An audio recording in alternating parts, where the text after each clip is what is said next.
This is Ray Grosswirth, married priest from Rochester, New York. If you've been following the news, you are aware that there was a big announcement from the Vatican the past week. In brief, the Vatican has announced that the process for Anglican priests to convert to Catholicism and then become Catholic priests will be a little easier than it has been in the past.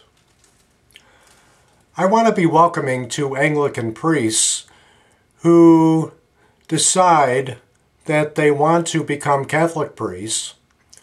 After all, by their service, they will prove that it is quite possible to be married and serve as a Roman Catholic priest. It will then become evident to the Vatican that marriage and holy orders are indeed compatible. However, I also have a couple concerns that have been expressed by both conservative and liberal Catholics alike.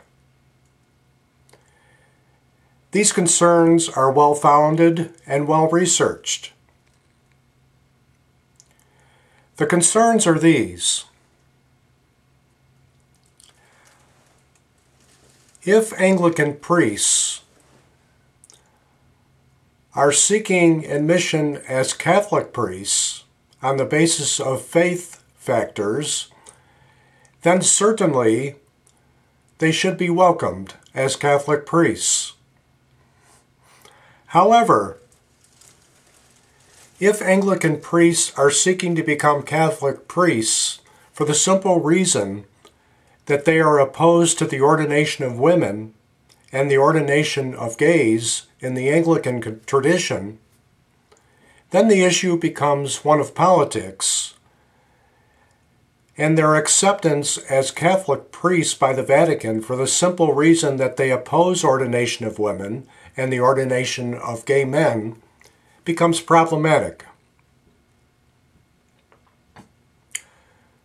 As you know, I have been working for a Catholic Church that is more inclusive in terms of who it ordains.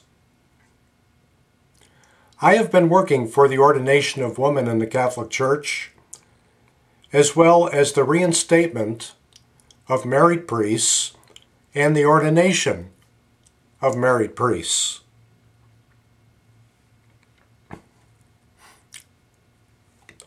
When we discuss who can and cannot be ordained and who can be accepted or not accepted from other traditions,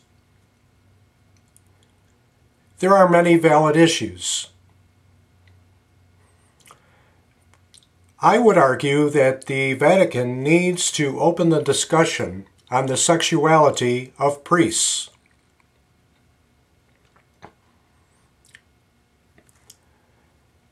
The Catholic Church continues to make demeaning statements both about women and about gays.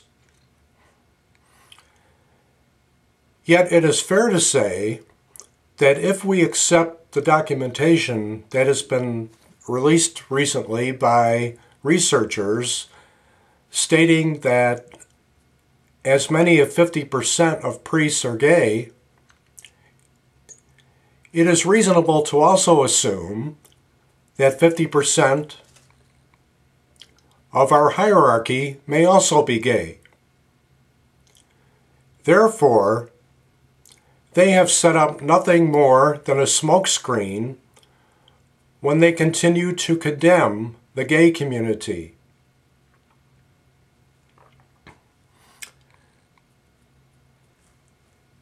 So when Anglican priests desire to become Catholic priests simply because they are opposed to the ordination of women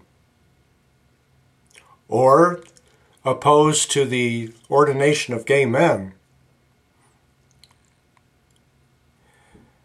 these are not reasons alone that should allow their acceptance as Catholic priests.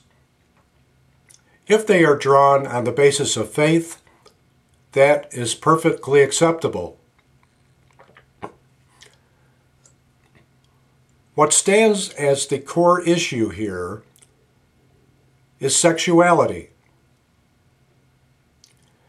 The Catholic Church, at both the Vatican level and indeed at the seminary level, needs to have an open discussion about sexuality.